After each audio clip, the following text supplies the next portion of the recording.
The temptation sometimes is to frame what happened in Salisbury in 2018 in terms of some sort of spy thriller, but there was nothing slick or cinematic about it. Sergei Skripal, a former Russian military officer and double agent, was poisoned using Novichok, along with his daughter Yulia. They spent weeks in hospital but survived.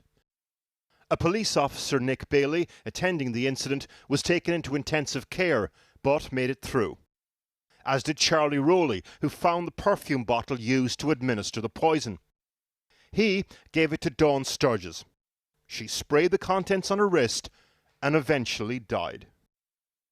Later that year, police confirmed that these two men were part of a team from Russia's military intelligence service, the GRU, which carried out the attack.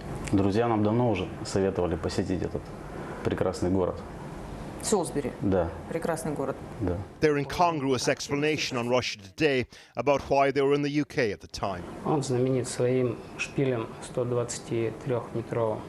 Today, the Crown Prosecution Service authorised charges for a third man, believed to be the commander of the unit on the ground. Journalists at the investigative website Bellingcat first identified him back in 2019 as Denis Sergeev. We identified him as a major general from the Russian military intelligence, from the GRU, and we saw that he most likely met with the two other assassins or attempted assassins in the centre of London. He was holed up for most of the operation in his hotel room in central London near Paddington, from where we can see that he was communicating back and forth with Moscow. Like all of those on the assassination unit, Sergeev was a soldier. Over 20 years ago, even featured in a Russian documentary discussing military tactics during the Chechen War.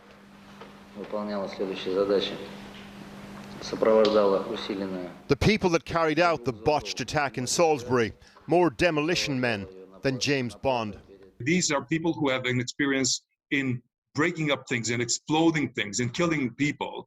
They're not really the people that will be used by Russia for more sophisticated political interference operations, unless a human support element is needed. The three suspects are believed to be in Russia. Today, the Prime Minister appealed for them to be handed over. We do believe that all the suspects should be handed over for justice, and I should point out to people in Russia who've been behind this that Russia has already paid a heavy price in the sense that there was the biggest ever diplomatic expulsion in response to the Skripal poisonings, with 28 countries expelling 153 diplomats around the world. But they should recognise that our sense that justice must be done is not abated. The Russian Foreign Ministry spokesperson had a lot of heavy lifting to do today. For more than 2.5 years, the British authorities have been using the Salisbury incident to deliberately complicate our bilateral relations. As well as denying Russian involvement in the Salisbury attack, also had to bat away a ruling by the European Court of Human Rights today. The court ruled that Russia was responsible for the killing of Alexander Litvinenko, the former spy poisoned in London in 2006. Well, let's go to Westminster now and talk to Tom Tugendhat. He's the chairman of the Foreign Affairs Select Committee. Tom Tugendhat, thank you very much indeed for joining us.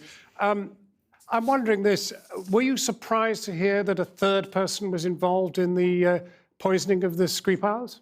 No, I can't say that I was terribly surprised. What I'm pretty impressed by, frankly, is the ability of our agencies and police in identifying and naming the individual. I think that's a remarkable achievement and demonstrates the way in which the Russian intelligence services have been so stripped out by the thief in the Kremlin that even their pride and joy, the GRU, has been left rather amateur. Does it make any difference, though? Because they are pretty unlikely ever to meet with justice. Well, I think that's true, and certainly it's extremely unlikely that anybody's going to extradite them. But the reality is identifying intelligence agencies and exposing their failures is frankly embarrassing, and Putin prides himself as being a sort of a dark arts expert from the old KGB style, and he's demonstrating himself to be more sort of, Keystone Cops than KGB. Well, you say it's embarrassing, but the truth is that the City of London is awash with Russian money. The British establishment is receiving money donated by a Russian donor. Plus, we're reliant on gas, and as the events of the last few days have proved, on Russia. They're holding all the cards.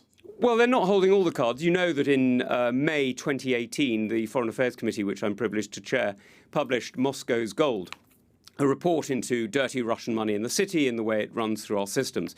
And people like Oliver Bulow and Luke Harding have been extremely clear in supporting this critique and demonstrating the failures. So I certainly agree with you that we have a problem we must address. But the reason that we have this problem is because Russian money left in Russia is subject to the whims of a Russian dictator who's not averse to taking it off the holder and murdering them and their families. So, you know, the reason it's here is to get it out of Russia. And so we do actually hold a lot of cards. We just need to choose to play them. Well, can we expect Europe, for example, to back us again like last time when the support for standing with Theresa May was very big? Are we facing a fractured alliance now since we rather annoyed the French over the submarine matter?